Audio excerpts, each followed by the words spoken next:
Welcome to the PCOS Fertility Health Podcast, where you are going to get a deep dive into how to turn around your PCOS, how to turn around your irregular cycles, your non-existent ovulation, and get to a place where you have optimal fertility. And not only that, but you're doing it in a way where you're not just covering up your symptoms, not just slapping a Band-Aid over things, but you're getting to the root cause of what's going on so that you move away from this place of feeling lost and broken and move into a place where you know what your body needs in order to work as it's supposed to. And you feel healthy because yes, you see pregnancy in your future, but you also want to feel really good in your body and you want to feel really healthy so you can be present and feel good when you're showing up at work and with your partner and for yourself. And so if that's you, you are in exactly the right place. Welcome. Welcome if you're a new listener. You are here and joining a community of some dynamic, very cool women, all who are committed to their health and who are committed to saying yes. And I acknowledge you for showing up here to listen to this episode because that speaks very highly of your commitment to your health, of your commitment to getting to that root cause of what's keeping you stuck. And you are not taking no for an answer, and you are continuing to seek out resources and answers that are going to get you to your dreams. And that is pretty cool. And today you are going to walk away with 5 simple morning habits that are going to set your day up for fertility success. They are going to help turn your mood around, help you get to a place where your hormones are shifting. And just in the morning, in very quick, easy ways, you are going to set up your body knowing that you are supporting yourself for optimal fertility. It's really cool. And in a few weeks, I'm going to be sharing an episode with 5 simple evening habits that you can be implementing in order to create this well-rounded day that's supporting your fertility. But mornings are really important because what's happening in the morning is that you're setting yourself up for the full day in front of you. You want to be set up for having balanced moods, for feeling really good energy, and knowing that you're supporting your body from the moment you wake up.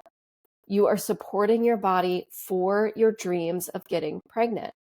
And when you are able to tick a few things off of the boxes first thing in the morning, then you are able to say yes to yourself.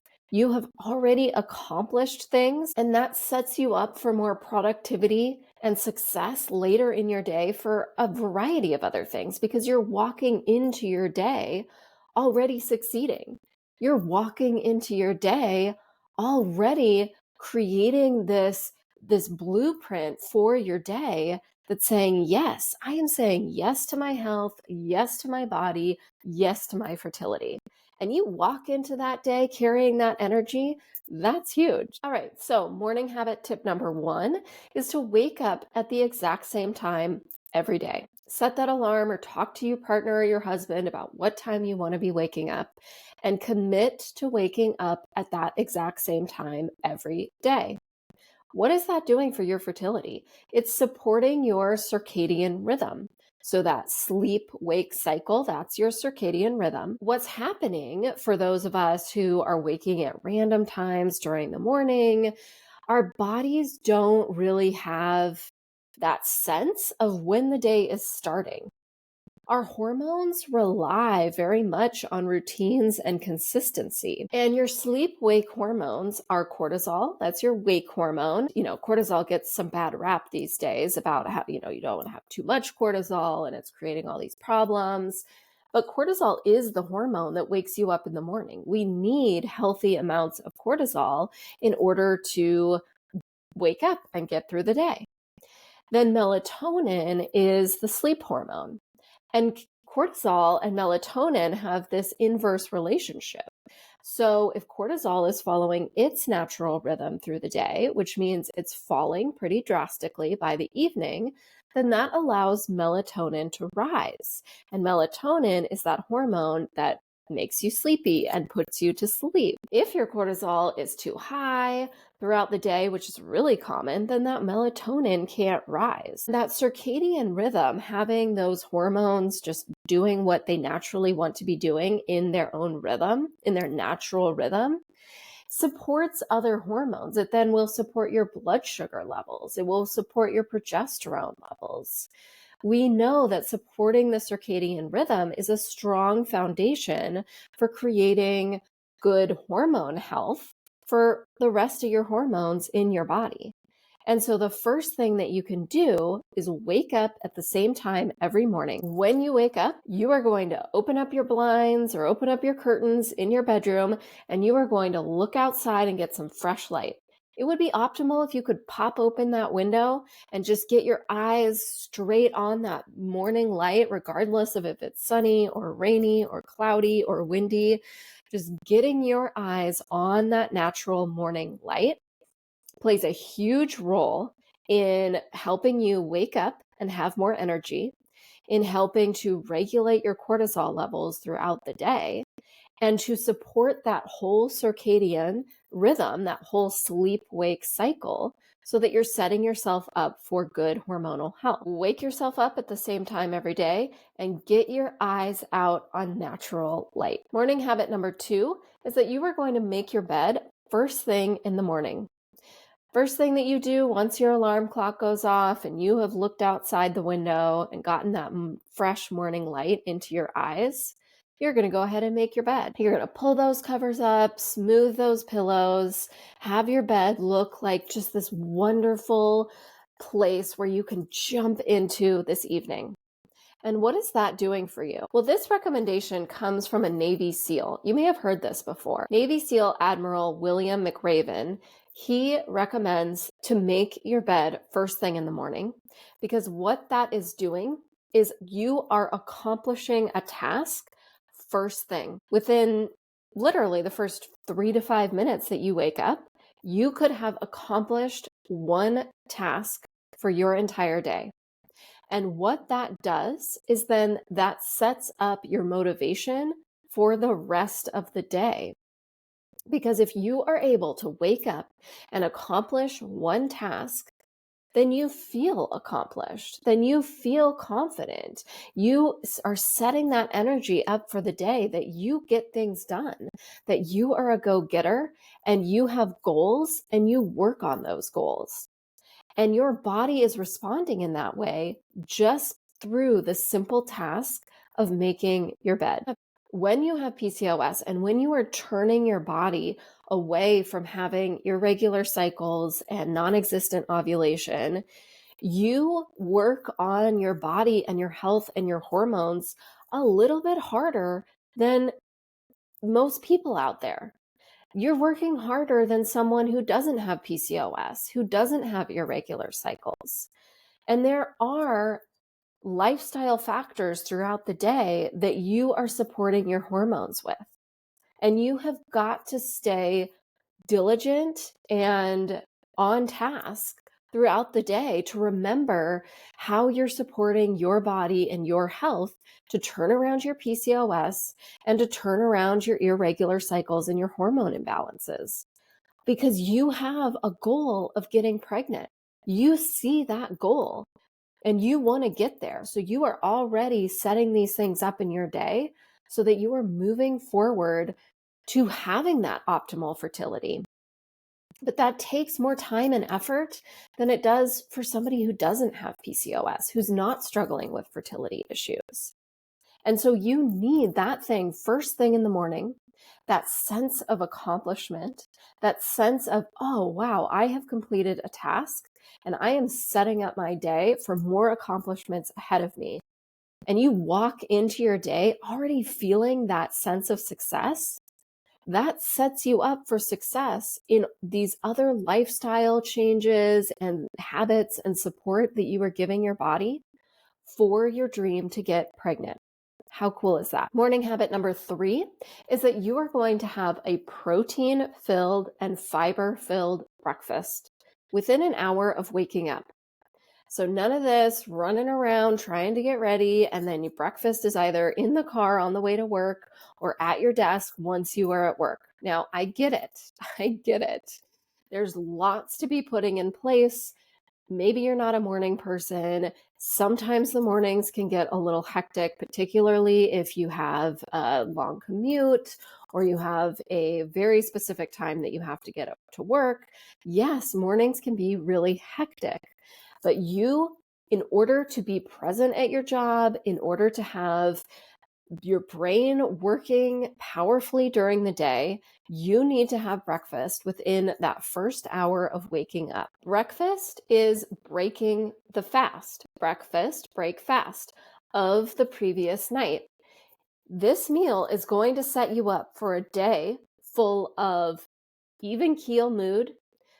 Your brain will be getting the glucose it needs first thing in the morning. Your brain uses the most glucose in your entire body, which comes from the food that you eat. So if you do not want to have brain fog and be forgetting things and not be able to present in that upcoming meeting in a confident, cool way, you need to be supplying your brain with good glucose.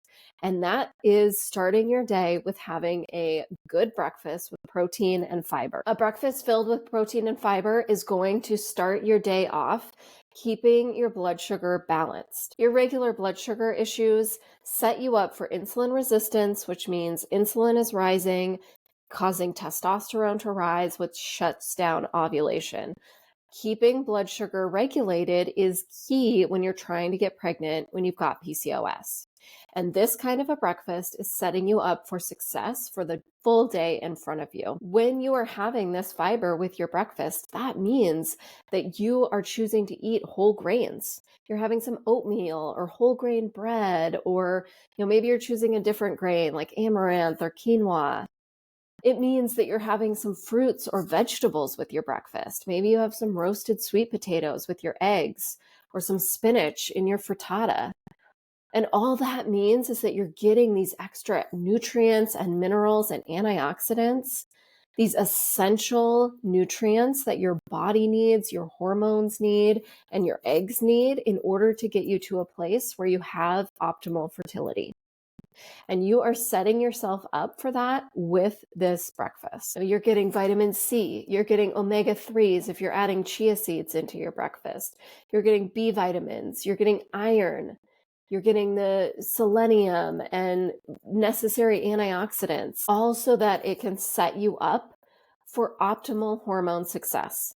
And day after day, you will then see changes, because big changes come after these little habits that become ingrained in our daily rhythm. So morning habit number 4 is to have coffee or caffeine with breakfast or after breakfast. If you're someone who, walks kind of blurry-eyed into the kitchen, flicks on the coffee as you're turning the lights on, that coffee pours and you're sipping your first cup of coffee first thing, and then you're getting your breakfast going, we need to switch that around.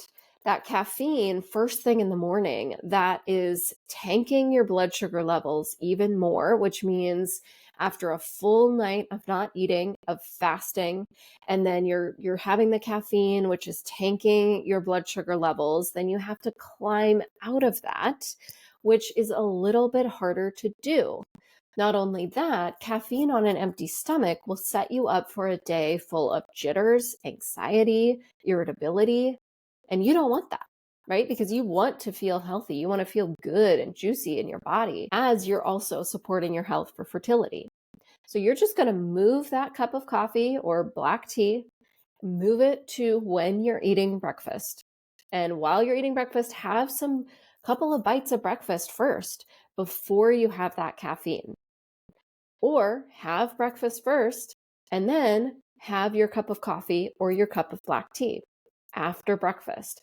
That allows your body to be eating food while you're drinking the caffeine, which slows that blood sugar response and allows your body to respond better to the caffeine, setting you up for a day where you don't have that anxiety and jittery feelings and irritability. If you like something really warm first thing in the morning, then switch to having some warm water with some fresh lemon juice squeezed into it.